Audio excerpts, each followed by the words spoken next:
The silent drive of injustice. Jason Carter gripped the leather steering wheel of his sleek black sedan, his knuckles pale against the rich material. The rhythmic hum of the car's engine was the only sound in the quiet cabin. The courtroom victory earlier that day should have been a moment of triumph, a shining emblem of his relentless fight against systemic injustice. Instead, the weight of it pressed heavily on him, dragging his thoughts into dark recesses. The case had been grueling. A young black man, barely out of his teens, had been wrongfully accused of armed robbery.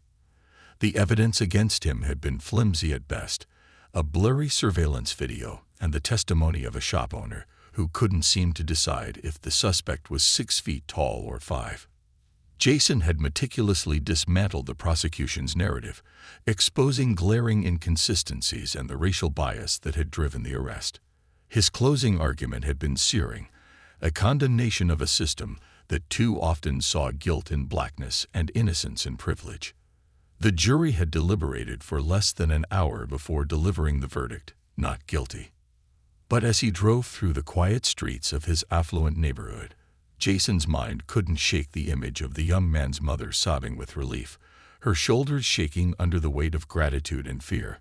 Fear, because even though her son had been exonerated, the world outside the courtroom would still see him as a threat. Jason knew that world too well. He had spent years dismantling its walls brick by brick, only to find them rebuilt stronger every time. The soft glow of the streetlights illuminated the manicured lawns and grand houses of the neighborhood. This was his sanctuary, a far cry from the modest home where he had grown up. It was the culmination of years of relentless work, of late nights poring over case files, and early mornings spent rehearsing arguments. His wife, Kira, had been his anchor through it all, her unwavering support a steady light in the darkness. His children, Jordan and Maya, were his inspiration, their innocent laughter a reminder of what he was fighting for. As he turned onto his street, Jason allowed himself a small smile. He imagined Kira curled up on the couch, a novel in her hands and a cup of herbal tea on the table beside her. Jordan and Maya would be asleep, their small faces serene and untroubled. The thought was a balm to his weary soul, a promise of peace at the end of a long day. Jason pulled into the driveway of his modern 2-story home, its sleek design a reflection of the life he had built. He shut off the engine and leaned back in his seat, exhaling deeply. The silence of the night enveloped him, a stark contrast to the chaos of the courtroom. But the peace was short-lived. Blinding headlights flooded his vision, their harsh glare slicing through the darkness. Jason squinted, raising a hand instinctively to shield his eyes. A jarring cacophony of sirens shattered the stillness, followed by the sharp slam of car doors. The red and blue strobe of police lights washed over the street, painting the manicured lawns and pristine sidewalks in hues of chaos. Jason's heart leaped into his throat. The scene was surreal, a nightmare unfolding before his eyes. He had argued against these very injustices in court, had stood before judges and juries to challenge the systemic racism that cast black men as criminals. And now, here he was, in front of his own home, the target of the same prejudices he had spent his career fighting. 2 police officers approached his car, their hands hovering near their holstered weapons. Jason's breath quickened, a sickening sensation curling in the pit of his stomach.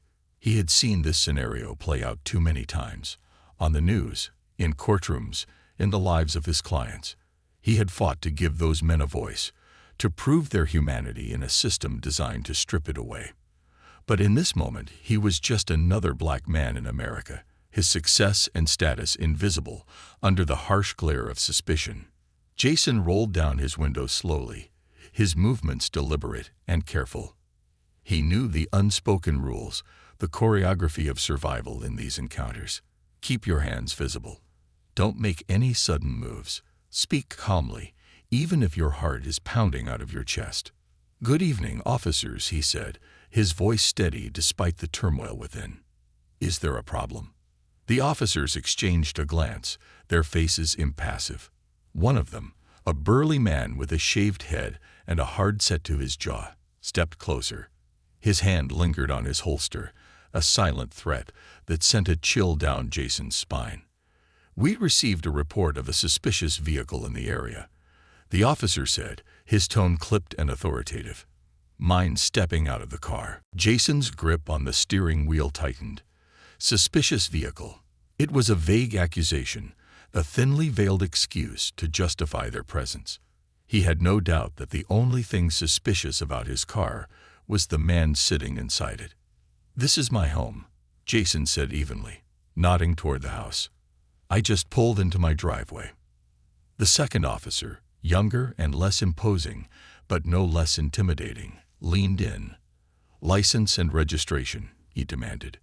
Jason reached for his wallet slowly, his movements deliberate. He retrieved his license and handed it over, his fingers brushing against the edge of the card. His name, Jason Carter, was printed in bold letters, a name that carried weight in the legal world, but seemed to mean nothing in this moment. "This is a mistake," Jason said, his voice calm but firm. "I haven't done anything wrong." The older officer's eyes narrowed. "We'll decide that," he said curtly. "Step out of the vehicle." Jason hesitated. He knew his rights, knew that he had done nothing to warrant this treatment. But he also knew the consequences of defiance, the stories of men who had resisted and paid the ultimate price. His children's faces flashed in his mind, their innocent smiles a stark contrast to the reality he now faced. With a deep breath, Jason opened the door and stepped out of the car. The cool night air hit his face, but it did little to calm the fire of indignation burning within him. He stood tall, his hands raised slightly in a gesture of compliance. The officers moved in quickly, their hands rough as they searched him. Jason bit back a surge of anger, the humiliation of the moment stinging like a fresh wound. This wasn't just an affront to his dignity. It was a reminder of the precariousness of his existence, the fragility of his safety even in the place he called home. As they patted him down, Jason's mind raced. He knew this encounter would not end here, not without a fight. But for now, he could only endure, the weight of injustice pressing down on him like a suffocating shroud. The officer with the shaved head barked a question. "What are you doing in this neighborhood?" Jason's jaw tightened. He met the man's gaze, his eyes steady and unyielding. "I live here," he said, his voice strong despite the turmoil within. "This is my home." For a moment, there was silence. The officers exchanged another glance, their expressions unreadable. Jason could see the doubt flicker in their eyes, the momentary crack in their facade. But it was fleeting, replaced quickly by the armor of authority. As the officers continued their interrogation, Jason's thoughts turned to his family inside the house. Kira, likely peering out the window in fear. Jordan and Maya, asleep and blissfully unaware of the nightmare unfolding outside. The thought steeled his resolve. This fight was far from over. Shadows on familiar ground. Jason Carter stood in the cool night air, his breath visible under the harsh glare of police lights. His body was still as the officers' hands moved across him in a perfunctory pat-down, their demeanor unyielding and impersonal. Inside his chest, his heart thundered, not in fear, but in a volatile mix of anger and exhaustion. He had spent his career in courtrooms fighting against moments like this. Yet here he was, reduced to just another body under scrutiny, a target painted by nothing more than the color of his skin. The silence of the suburban street was oppressive, broken only by the crackle of the officers' radios and the low hum of their idling cruiser. The younger officer, Officer Reed, hovered awkwardly nearby while his partner, Officer Briggs, maintained a tight, unrelenting grip on authority. Briggs's eyes scanned Jason's driveway and the house beyond, his gaze sharp and probing, as if searching for evidence of guilt in the neatly trimmed hedges or the warm glow of the porch light. "This is your house, you say?" Briggs asked, his tone skeptical, almost mocking. "Yes," Jason replied firmly. His voice carried the precision of a man accustomed to being heard in rooms full of power. "That's my home." My wife and 2 children are inside. Reed, holding Jason's license and registration, glanced at Briggs. The address matches, he said hesitantly, his voice quieter than his partner's but still tinged with doubt. Jason caught that flicker of uncertainty and pressed forward. Exactly. You have my ID, my registration, and you're standing in my driveway. There's nothing suspicious here. I'd like to go inside to my family now. But Briggs wasn't ready to yield. We got a report of a black sedan casing the neighborhood, he said, gesturing toward Jason's car. Yours matches the description. Jason bit back the urge to snap. He knew the script too well. Vague reports of suspicious activity were often enough to justify harassment, but conveniently lacked specifics when challenged. He locked eyes with Briggs, refusing to shrink under the weight of implied accusation. That's absurd, Jason said, his tone firm but measured. I just returned from work, where I spent the day defending someone unjustly accused of a crime. You're making assumptions based on nothing but my presence here. Briggs narrowed his eyes. We're just doing our job. No, Jason said sharply, his frustration breaking through. You're abusing your authority. There's no reason for this interaction to escalate. As the tension mounted, the front door of the house creaked open. Kira stepped out onto the porch, her figure illuminated by the soft light above the door. She was wrapped in a housecoat, her expression a blend of worry and defiance. Her voice rang out, strong and clear. Officers, what is going on here?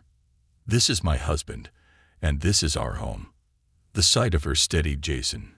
Kira was his fortress, her strength unwavering even in the face of injustice.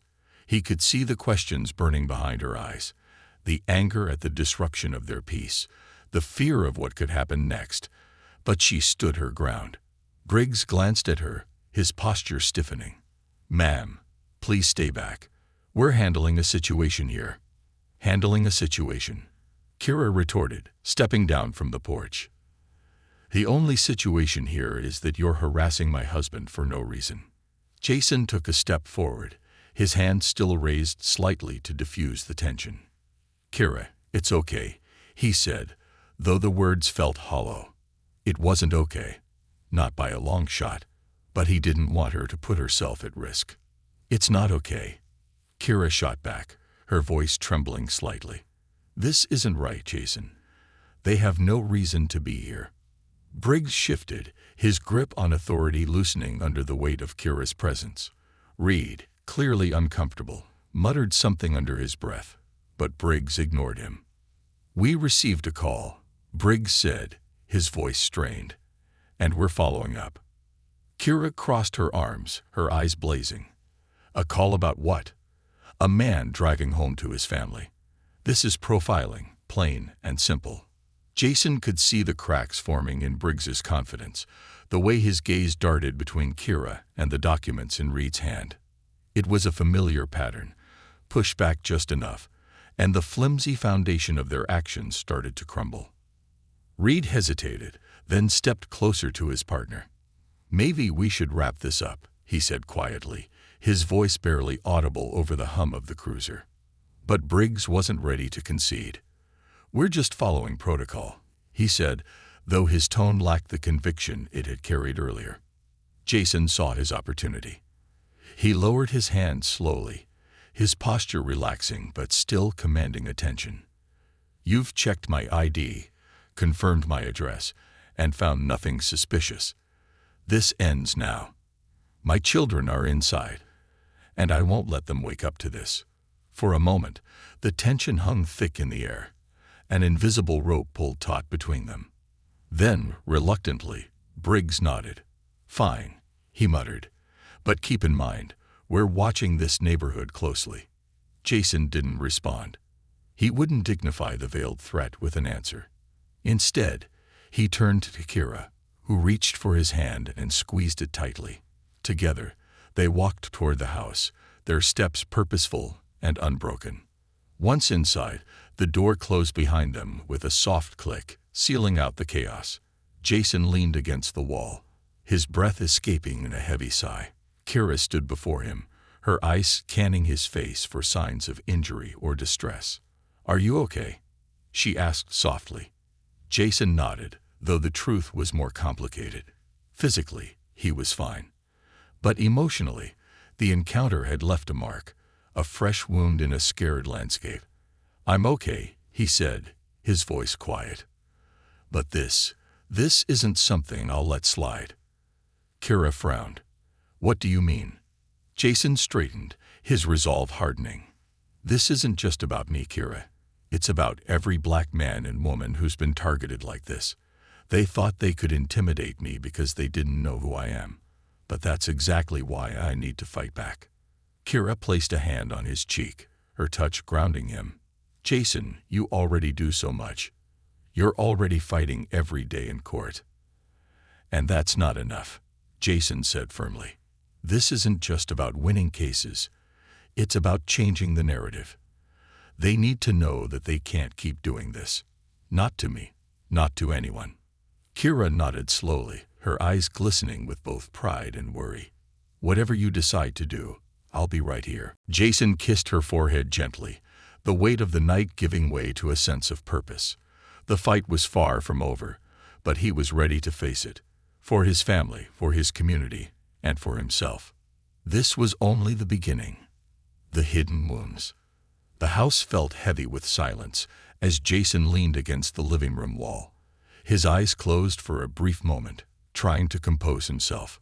Kira sat on the couch, her arms folded tightly around herself, as if warding off the chill of what had just transpired. The soft hum of the baby monitor on the side table filled the void, a small reassurance that Jordan and Maya were still peacefully asleep upstairs, blissfully unaware of the chaos outside. But Jason wasn't at peace. He couldn't stop replaying the scene in his head, the red and blue lights, the biting tone of Officer Briggs, and the suffocating weight of suspicion that had pressed down on him.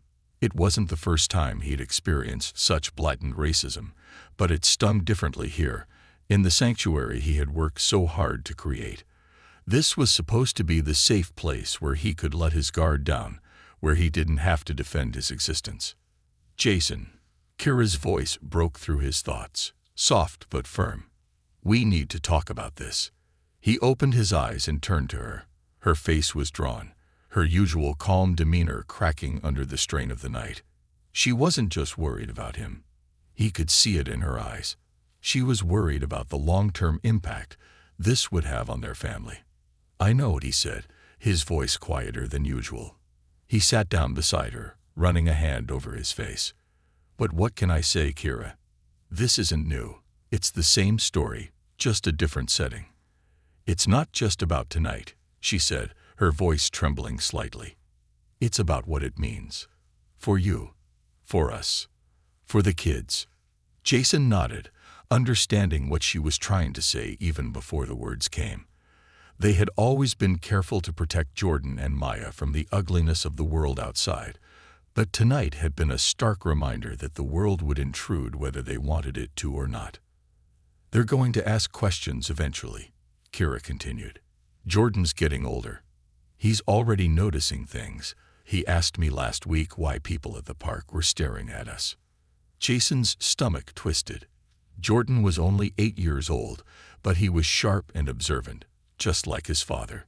Jason had hoped they had more time before he would have to explain the intricacies of race and injustice to his son, but it seemed that time was running out. "I'll talk to him," Jason said finally. "When the time is right, I'll tell him the truth, everything he needs to know to protect himself." Kira placed a hand on his arm, her touch warm and grounding. "Jason, I trust you. But we need to do more than just prepare them for the worst. We need to show them that we're fighting for something better." Her words struck a chord. Jason had always seen his work as a way to build a better world, not just for his clients, but for his children. Yet tonight had made him realize that fighting in courtrooms wasn't enough. The battle wasn't just about laws and policies. It was about changing hearts and minds, about holding people accountable in every sphere of life. He stood up, pacing the room. "I can't let this go," he said, his voice growing stronger. "Briggs and Reed. They were out of line. They saw a black man in a nice car in a nice neighborhood and immediately assumed I didn't belong. That's profiling, plain and simple. Kira nodded. You're right. But what do you want to do about it? I'll file a complaint, Jason said, his jaw tightening. I'll demand accountability. And if they don't take it seriously, I'll use every resource I have to make sure they do. They need to know that their actions have consequences. Kira's lips curved into a small, supportive smile. I know you will. But be careful, Jason. You know how these things can turn ugly. He stopped pacing and looked at her. I've spent my whole life being careful, Kira. Careful with my words, my actions, my tone, just to avoid being seen as a threat. But tonight, it didn't matter. I'm done tiptoeing around their biases. It's time to confront them head-on. The determination in his voice left no room for doubt. Kira nodded, her expression softening. Just promise me one thing, she said. Don't let this consume you. You're already carrying so much, Jason. Don't let their ignorance take more from you than it already has. I promise, he said, sitting back down beside her. He reached for her hand, intertwining his fingers with hers. But I can't let this go, Kira. Not for me, not for you, and definitely not for Jordan and Maya. They sat in silence for a moment, the weight of their conversation settling between them. Finally, Kira leaned her head on his shoulder, her presence a reminder that he wasn't in this fight alone. The next morning, Jason woke early. The sun was just beginning to rise, casting a warm glow over the quiet neighborhood. He made himself a cup of coffee and sat at the dining room table, his laptop open in front of him. He began drafting a formal complaint, his words precise and unyielding. He detailed every aspect of the encounter, the officers' behavior, their lack of justification, and the racial bias that had driven their actions. He cited the law, referencing cases and precedents that underscored the illegality of their conduct. As he worked, Kira joined him, her own mug of coffee in hand. She read over his shoulder, nodding occasionally but saying little. She knew better than to interrupt him when he was in this mode, focused, driven, and methodical. Once the complaint was finished, Jason sent it off to the local police department's internal affairs division. But he didn't stop there. He called a reporter he trusted, someone he had worked with on previous cases involving police misconduct. He told her the story, careful to emphasize the broader implications of what had happened. This wasn't just about one encounter. It was about a pattern of behavior that needed to be exposed and addressed. By the time the kids woke up, Jason had already begun laying the groundwork for a larger battle. He and Kira sat down with them over breakfast, keeping the conversation light but intentional. They asked about their dreams, their plans for the day, and what they were excited about. Jordan, perceptive as ever, asked why they seemed so serious. Jason looked at his son, his heart heavy but determined. We're just thinking about how to make the world a better place, he said simply. It was the truth, just not the whole truth. As the day went on, Jason couldn't help but feel a renewed sense of purpose. The events of the previous night had been a harsh reminder of the fight still ahead, but they had also reignited his resolve. He wasn't just fighting for himself or his clients. He was fighting for his children, for their right to live in a world where they weren't judged by the color of their skin. He knew it wouldn't be easy. Change never was. But as he looked at his family, at the home they had built together, he knew it would be worth it. The ripple of resistance. Jason Carter's morning passed in a flurry of activity. After filing his complaint with the police department, he turned his attention to organizing a broader response. For years, his legal work had been focused on cases of systemic injustice, but this time, the issue hit closer to home. He wasn't just representing a client. He was fighting for his own dignity, for the safety of his family, and for the countless others who endured similar encounters in silence. The email notifications pinged steadily as responses to his initial outreach trickled in. His trusted reporter friend, Melissa Grant, had replied almost immediately, expressing both outrage and a commitment to help bring attention to the incident. She suggested an exclusive feature, one that would delve not only into the encounter itself, but also into Jason's broader fight against racial injustice in their city. "Let's use this as a spotlight," Melissa's email read. "Not just on your case, but on the larger issue of systemic bias.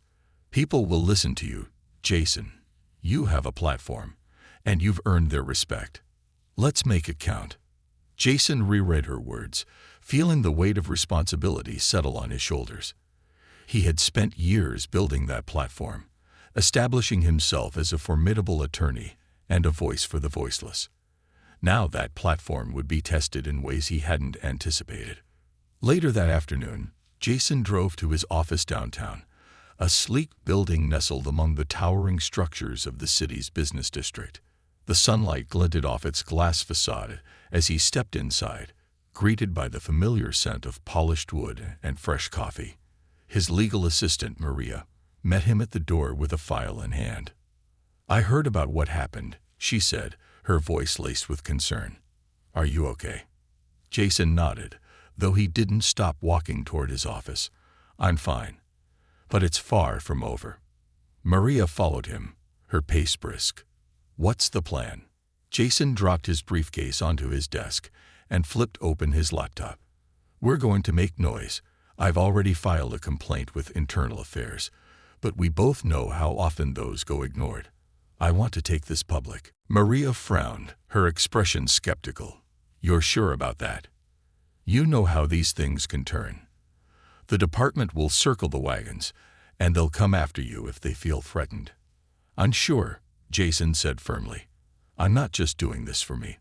This is about accountability. If I let it slide, it's only a matter of time before someone else becomes their next target. And maybe they won't be as lucky as I was."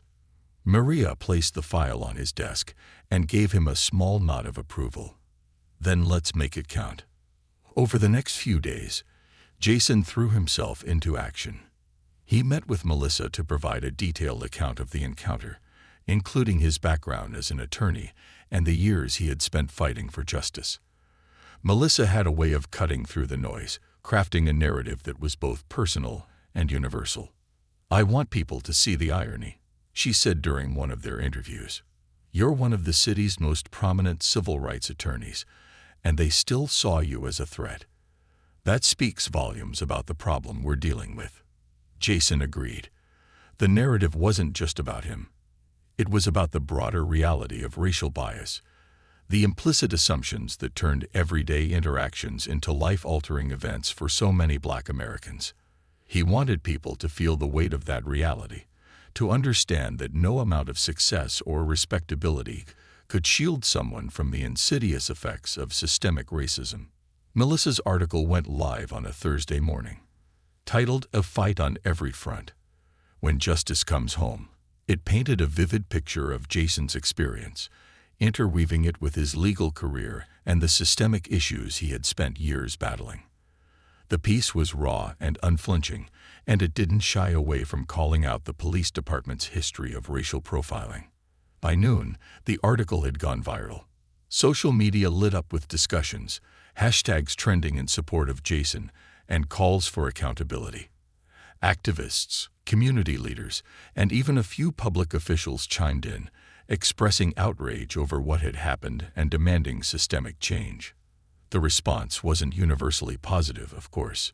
Jason received his share of vitriol, anonymous messages accusing him of exaggeration, of playing the race card, of being ungrateful for the opportunities he'd had, but he expected that.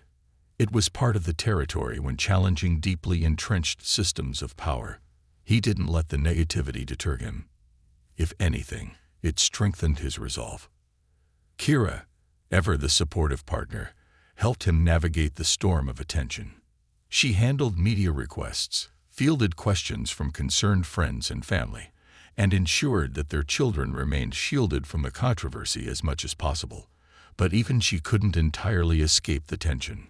One evening, as they sat in the living room after putting the kids to bed, Kira voiced her concerns. "Jason, this is bigger than just us now. People are looking to you to lead this fight. Are you ready for that?" Jason hesitated, her words striking a chord.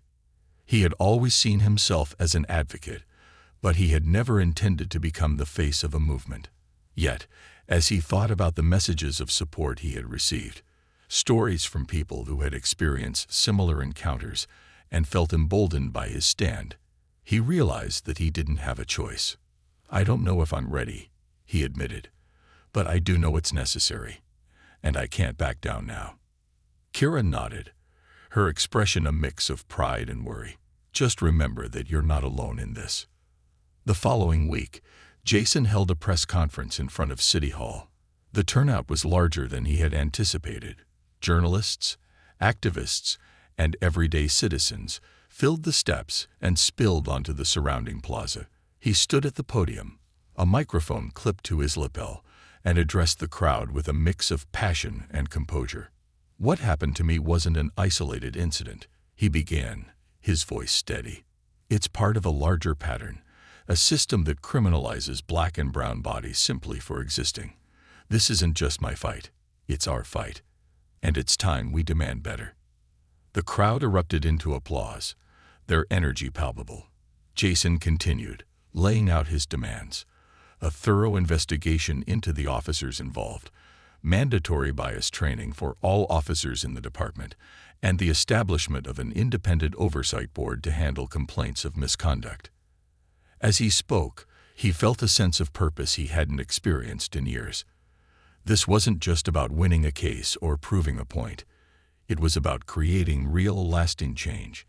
And for the first time, he felt like that change might actually be within reach. As the conference concluded and the crowd began to disperse, Jason stood by the podium, taking in the moment. He was approached by a young man, barely in his 20s, who hesitated before speaking. "Mr. Carter," the young man said, his voice nervous but sincere, "I just wanted to say thank you. I've been through something similar, but I didn't know how to fight back. Seeing you stand up, it gives me hope." Jason smiled, placing a hand on the young man's shoulder. "You don't have to fight alone," he said. "None of us do." The young man nodded, his expression shifting to one of determination. As he walked away, Jason felt a renewed sense of responsibility. This was bigger than him, bigger than any one person. It was a movement, and it was just getting started. The cost of courage. Jason Carter awoke to the sharp trill of his phone vibrating on the nightstand. The faint light of dawn filtered through the curtains, casting long shadows across the room. He groaned softly, reluctant to leave the comfort of sleep, but the incessant buzz pulled him upright. Kira stirred beside him, her eyes fluttering open. "Another call," she murmured, her voice laced with concern. Jason checked the screen and sighed. It was Melissa, the reporter whose article had propelled his story into the national spotlight. He shot Kira a quick, reassuring glance before answering. "Melissa," he said, his voice still hoarse from sleep. "What's going on?" "Jason," she replied, her tone urgent. "I thought you should know. There's been a response from the police department." Jason sat up straighter. "What kind of response?" Melissa hesitated, and Jason could almost hear her debating how much to say. "They've issued a statement. They're claiming that the officers involved acted within protocol, that the call they responded to was legitimate, and that you escalated the situation by refusing to comply." Jason's jaw tightened. "Refused to comply," he repeated, the words bitter on his tongue. He had been nothing but cooperative, careful to follow every instruction despite the humiliation of the encounter.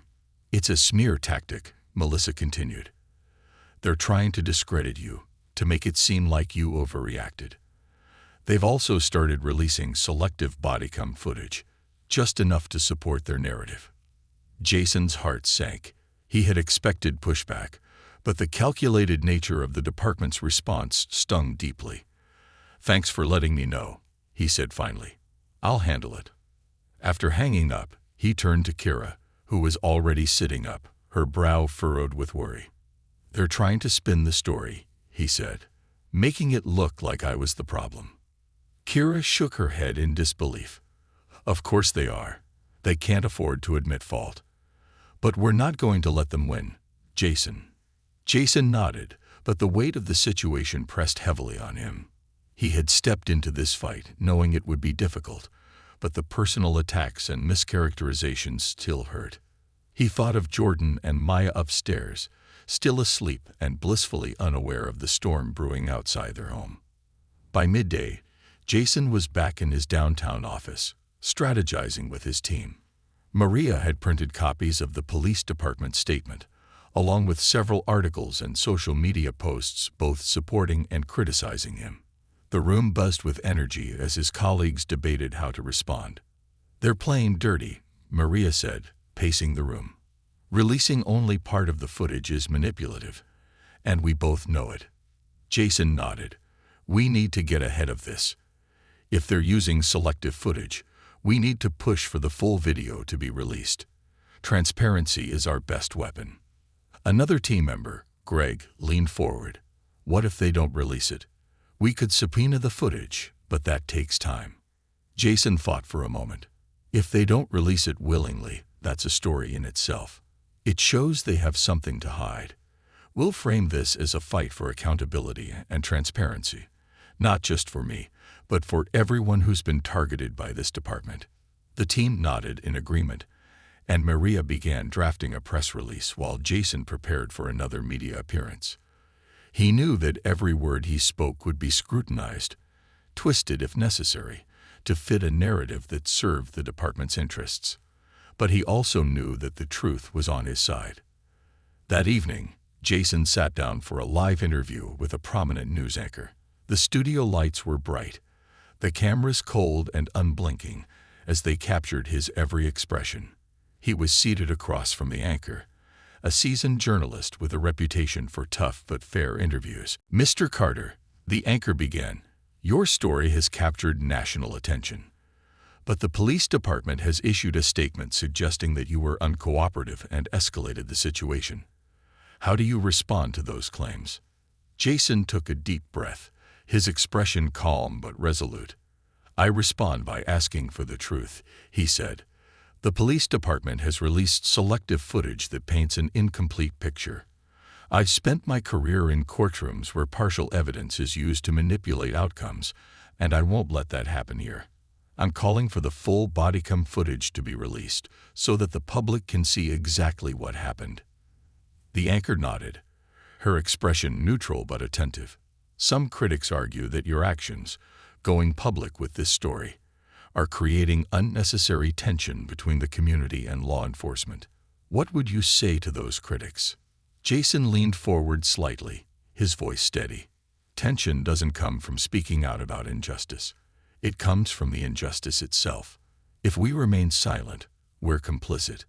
I didn't ask to be targeted that night, but now that it's happened, I have a responsibility to fight back, not just for myself, but for everyone who's ever been treated unfairly." The anchor's expression softened slightly, and Jason could sense the weight of his words landing. He continued, his voice growing stronger. "This isn't about being anti-police. It's about being pro-accountability. It's about ensuring that the people who are sworn to protect and serve do so with integrity and fairness." After the interview aired, Jason's phone buzzed with messages of support. The hashtag Justice for Carter began trending again, fueled by clips of his impassioned response. But not all the feedback was positive. Anonymous emails and social media messages spewed hate, accusing him of being ungrateful, divisive, or outright dishonest. Jason's team had expected the backlash, but it was another reminder of how deeply ingrained the problem was. That night, as Jason sat in his study reviewing the day's events, Jordan appeared in the doorway, his small frame outlined by the hallway light. Jason looked up, startled. "Jordan, what are you doing up? It's late." The boy hesitated, then shuffled into the room. "I couldn't sleep," he said softly. "I heard people talking about you on TV." Jason's heart sank. He had hoped to shield his children from the ugliness of the situation, but it was impossible to control every aspect of the narrative. "What did you hear?" he asked gently. Jordan shrugged, his expression serious. "They said the police stopped you because they thought you were bad. But you're not bad, Daddy." Jason pulled his son into his lap, wrapping his arms around him. "No, I'm not," he said. "And you know what? Most of the people who look like us aren't bad either. But sometimes people make unfair judgments because they don't understand, or because they don't want to." Jordan frowned. "So what do we do?" Jason smiled, his heart swelling with pride at his son's question. "We keep telling the truth. We keep standing up for what's right. And we never stop fighting to make the world a better place. For you, for Maya, and for everyone." Jordan nodded solemnly, his young mind absorbing the lesson. Jason kissed the top of his son's head, feeling both the weight of the fight ahead and the strength he drew from his family. As the night wore on, Jason's resolve deepened. The police department's smear campaign had only made him more determined to expose the truth. He wasn't just fighting for himself. He was fighting for his children, for his community, and for a future where no one else would have to endure what he had experienced. The cost of courage was high, but the stakes were even higher. And Jason Carter was ready to pay the price. Turning the tide. Jason Carter awoke the next morning to an inbox brimming with emails, text messages, and alerts. The events of the past week had reached a boiling point.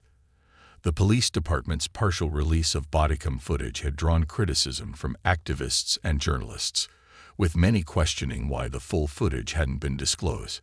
Social media was ablaze with demands for transparency, and local community leaders had begun organizing a rally in support of Jason.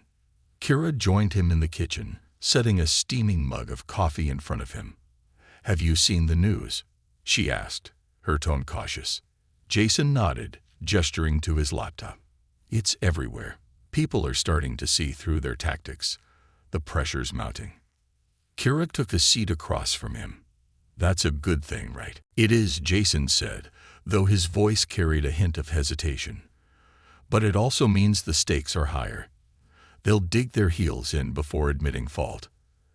As they spoke, Jason's phone rang. It was Maria. "Jason, you're going to want to see this," she said, urgency in her voice. "I'm emailing it to you now." Jason opened his inbox and clicked on the attachment. It was a leaked internal memo from the police department.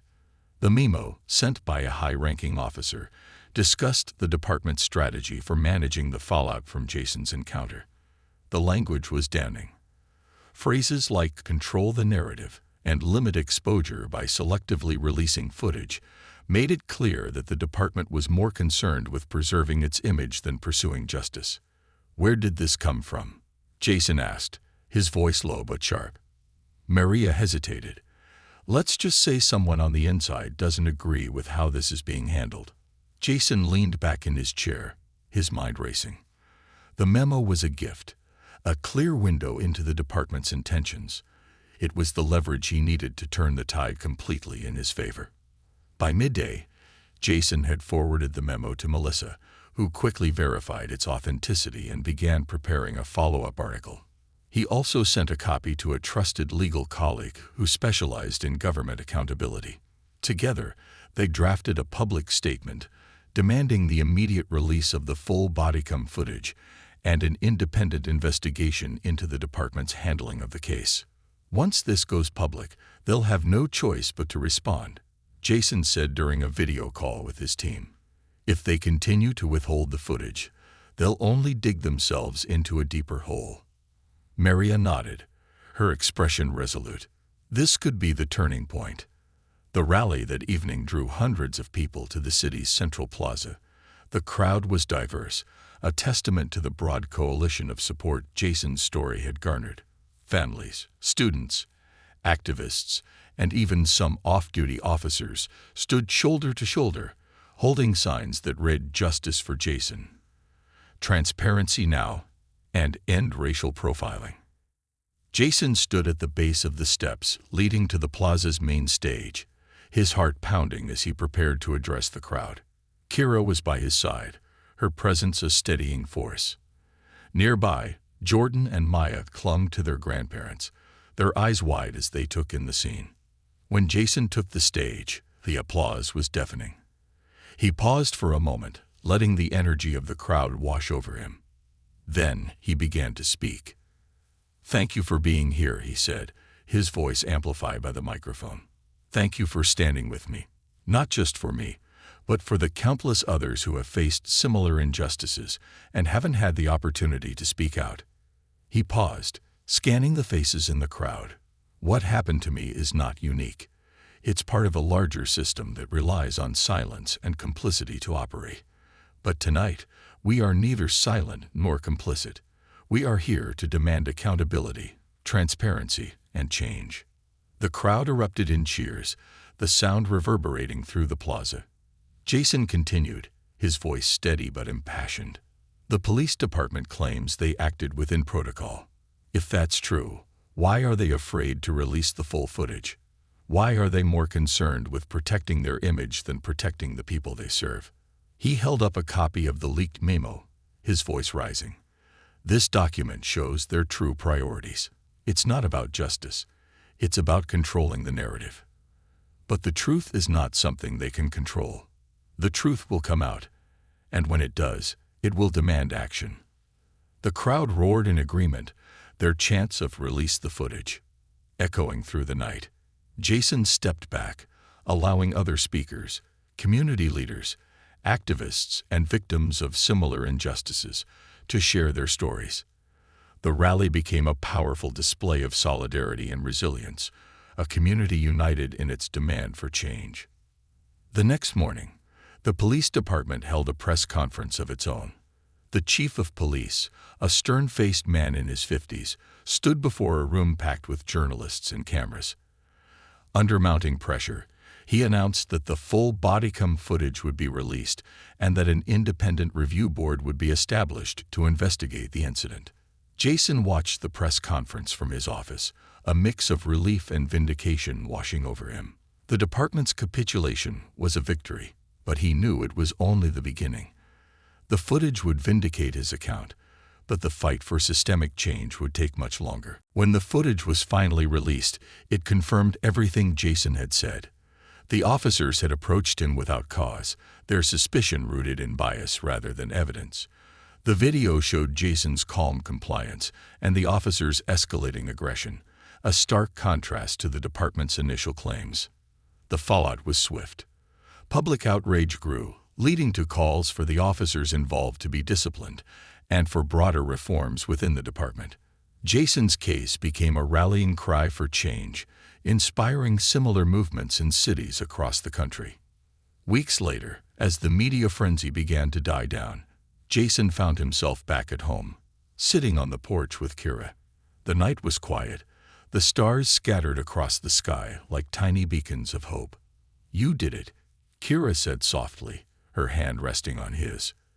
"You stood up, and they listened." Jason shook his head, a small smile playing on his lips. "We did it," he corrected. "This wasn't just about me. It was about everyone who believed in something better." He looked out at the street, the memory of that night still vivid but no longer painful. It was a reminder of the work still to be done, but also of how far they had come. For Jason, the fight wasn't over. But for the first time in a long time, he felt hope. Hope that the tide was finally turning. And as he sat there with Kira, the warmth of her hand grounding him, he knew that he wouldn't stop until the fight was won. A new dawn. Jason Carter sat at the edge of his bed, staring at the sunrise through the bedroom window. The golden rays spilled into the room, bathing the walls in a soft, hopeful light. It had been weeks since the release of the bodycam footage and the police department's grudging acknowledgement of their wrongdoing. Yet the ripple effects of that night were far from over. The world outside his home was changing, and Jason was at the center of the storm. Downstairs, the hum of morning activity filled the air. Kira was preparing breakfast, her laughter mingling with the sound of Jordan and Maya's chatter. Jason smiled faintly, savoring the moment of peace before his day began. The kitchen was warm and alive when he entered. Maya ran to him, her small arms wrapping tightly around his legs. "Daddy, look, I made a card for you," she exclaimed, holding up a piece of paper covered in bright crayon drawings. In the center, she had written, in her wobbly handwriting, "Daddy is my hero." Jason's heart swelled, and he knelt to hug her. "This is beautiful, sweetheart. Thank you." Kira set a plate of pancakes on the table, her eyes meeting Jason's with a knowing look. "Big day today," she said softly. Jason nodded. It was indeed a big day, not just for him, but for the city. The rally and the fallout from the bodycam footage had sparked a citywide conversation about police reform, one that couldn't be ignored.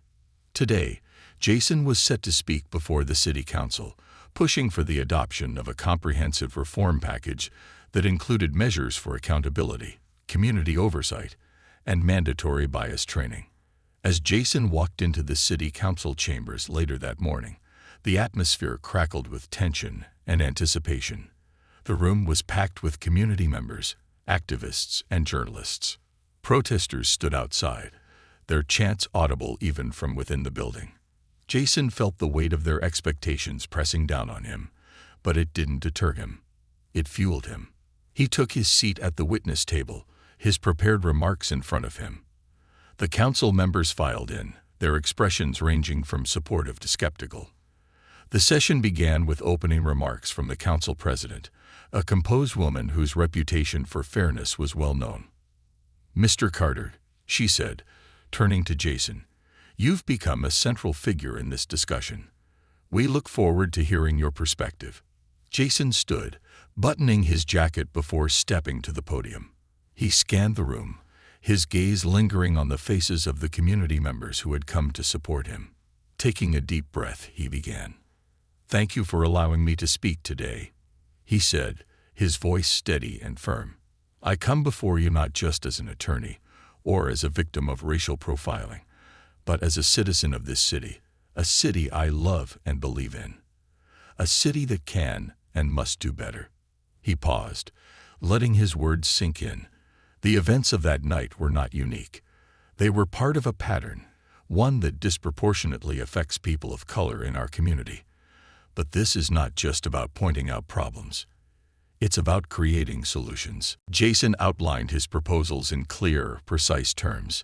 The establishment of an independent oversight board with the power to investigate police misconduct, mandatory bodycam usage, with strict policies for public transparency, and comprehensive training programs to address implicit bias and de-escalation techniques. He emphasized the need for community involvement at every stage, ensuring that the people most affected by policing policies had a voice in shaping them. "Reform isn't about punishing good officers," he concluded. "It's about ensuring that every officer serves with integrity, fairness, and respect for the people they're sworn to protect. It's about rebuilding trust between law enforcement and the communities they serve." When he finished, the room erupted into applause. Jason returned to his seat, his heart pounding. The council members began their deliberations, their questions pointed but fair. Jason responded calmly, drawing on his legal expertise and personal experience to address their concerns. The session stretched into the afternoon, but by the end of it, progress had been made. The council voted to advance the reform package, a victory that felt monumental even though the fight wasn't over. The final vote would take place in the coming weeks, but for now, Jason had reason to hope. That evening, Jason returned home to find Kira waiting for him on the porch. She smiled as he approached, her eyes bright with pride. "How did it go?" she asked. Jason sat beside her, exhaling deeply. "We got through the first hurdle. The council's moving forward with the reforms." Kira leaned her head on his shoulder. "You're making a difference, Jason. You're changing things." Jason wrapped an arm around her, his gaze fixed on the horizon. "We're changing things," he said. "None of this would have happened without the community coming together." They sat in silence for a while, the evening air cool and refreshing. Inside, Jordan and Maya were playing a board game, their laughter carrying through the open window. For the first time in weeks, Jason felt a sense of peace. In the days that followed, the momentum continued to build. Jason's case became a national symbol of the broader fight for justice, inspiring similar reform efforts in other cities. He was invited to speak at forums and panels, sharing his story and advocating for systemic change. But he never lost sight of the people who had supported him from the beginning. The neighbors, activists, and community leaders who had stood with him in the face of adversity. One afternoon, Jason received a call from Officer Reed, the younger of the two officers involved in his encounter. Reed's voice was hesitant, but sincere. "Mr. Carter," he began, "I wanted to apologize. I should have spoken up that night. I knew what we were doing was wrong, but I was scared of losing my job, scared of going against the system.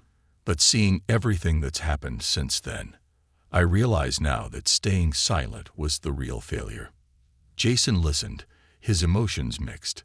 He appreciated the apology, but knew it was just one small step in a much larger journey. "Thank you for reaching out," he said finally. "But if you're serious about making amends, use your position to push for change from within." "I will," Reed promised. "You've opened my eyes, Mr. Carter. I won't forget this." Months later, as the reform package passed its final vote and became law, Jason stood on the steps of City Hall, addressing a jubilant crowd. The journey had been long and grueling, but it had also been transformative, not just for Jason, but for the city itself. As he looked out at the sea of faces, he thought of Jordan and Maya, who would grow up in a world just a little bit better because of what they had accomplished. The fight for justice was far from over, but for now, it felt like a new dawn. A chance to build a future where dignity, equality, and accountability were not just ideals, but realities. And Jason Carter, with his unwavering resolve and the support of his family and community, was ready to keep fighting for that future. A legacy of change. Months after the reform package passed, Jason Carter found himself sitting in his office, reviewing case files. The once overwhelming media attention had begun to fade, and life was slowly returning to a semblance of normalcy. Yet the work of transformation was far from complete. Jason knew that passing legislation was just one step in a much longer journey. The real challenge was ensuring those reforms were implemented effectively, and that the system didn't revert to its old ways. His phone buzzed, pulling him from his thoughts. It was Maria. "Jason, you need to see this," she said. Her voice carried a mix of excitement and urgency. Jason opened the email she had forwarded. It was a report from an independent oversight board, the very one established under the reform package. The report detailed a marked decrease in complaints of racial profiling and excessive force within the city's police department. It highlighted new community engagement programs, including officer-led town halls and youth mentorship initiatives, as key factors in rebuilding trust between law enforcement and residents. Jason leaned back in his chair, a small smile playing on his lips. The numbers were promising, a tangible sign that the seeds of change were beginning to take root. Still, he knew better than to declare victory. Sustaining progress required vigilance, persistence, and the collective effort of everyone involved. Later that day, Jason visited a local community center where he had been invited to speak. The center was buzzing with activity. Children running through the halls, volunteers preparing meals, and residents gathering for various workshops. The walls were adorned with murals depicting scenes of unity and resilience, their vibrant colors a testament to the community's spirit. Jason stepped onto the small stage at the front of the main hall, greeted by warm applause. He scanned the room, his gaze settling on the diverse crowd: parents, teachers, activists, and even a few off-duty officers. The sight filled him with a deep sense of hope. "Thank you all for being here," he began, his voice resonant. "This center is a symbol of what we can achieve when we come together. It's a place where we build connections, foster understanding, and create opportunities. It's a reminder that change doesn't happen in isolation. It happens in community." He paused, letting his words settle before continuing. "When we passed the reform package, it wasn't the end of the journey. It was the beginning. Real change isn't just about laws and policies. It's about culture. It's about how we treat each other, how we show up for one another, and how we hold ourselves accountable."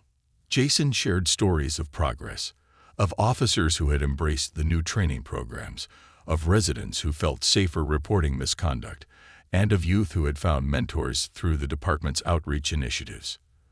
But he also spoke of the work that remained, urging everyone to stay engaged and committed. Change is a marathon, not a sprint, he concluded.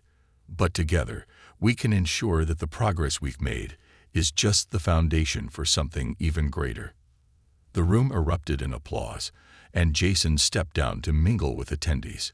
He listened as residents shared their experiences, their concerns, and their hopes for the future. He was particularly struck by a young woman named Ayana, who had recently started a program to help formerly incarcerated individuals reintegrate into society. "Your story inspired me," Ayana said, her voice steady but emotional. "I realize that if we want change, we can't just wait for someone else to make it happen. We have to be part of the solution." Jason smiled, his chest swelling with pride. "You're absolutely right," he said, "and what you're doing is incredible. Let me know how I can help." At home that evening, Jason found himself in the backyard with Jordan and Maya. The children were chasing fireflies, their laughter ringing out into the warm night air. Jason watched them, his heart filled with a mixture of love and determination. Everything he had fought for, every late night, every confrontation, every ounce of energy, was for them. For their future. For their right to grow up in a world where they could thrive without fear or prejudice. Kira joined him, slipping her hand into his. "You look deep in thought," she said, her voice soft. Jason turned to her, his expression thoughtful. "I was just thinking about how far we've come, and how much further we have to go." Kira nodded, her gaze following the children as they darted across the yard. "You've done so much already, Jason. But you're right. The fight isn't over." Jason smiled, pulling her closer. "It's not. But for the first time, I feel like we're on the right path." The next morning, Jason was surprised to find a letter waiting for him at his office. The envelope was plain, the handwriting unfamiliar. Inside was a handwritten note. "Mr. Carter, I don't know if you'll remember me, but I wanted to thank you. The work you've done has changed my life. I used to feel invisible, like no one cared what happened to people like me. But when I saw you stand up for what was right, it gave me hope. It made me believe that things could be different. I'm now volunteering at a local shelter, helping others find their footing. I never thought I could make a difference, but you showed me that I can. Thank you for being the example we needed." A friend. Jason sat back, the note trembling slightly in his hands. He didn't know who had sent it, but the words reaffirmed everything he had fought for. Change wasn't just about policies or statistics. It was about people. Real lives, real stories, real transformations. In the weeks and months that followed, Jason continued his work, balancing his legal practice with his growing role as a community leader. He was invited to speak at national conferences, consulted on reform efforts in other cities, and mentored young attorneys eager to follow in his footsteps. But no matter how far his influence reached, he remained rooted in his community, the place where it had all begun. One evening, as he sat with his family in their living room, Jordan looked up from the book he was reading. "Daddy," he asked, "do you think the world will ever be fair?" Jason considered the question carefully before answering. "I think the world will always have challenges," he said, "but I also think we can make it better, one step at a time." Jordan nodded, his young face serious but hopeful. "Then I want to help too." Jason smiled, pulling his son into a hug. "You already are," he said, "and one day you're going to do amazing things." As the night wore on, Jason felt a sense of peace settle over him. The journey had been long and difficult, but it had also been deeply rewarding. He knew there were still battles to fight, still hills to climb. But he also knew that he wasn't alone. Together, with his family, his community, and the countless others who believed in the power of change, they were building a legacy that would endure for generations to come.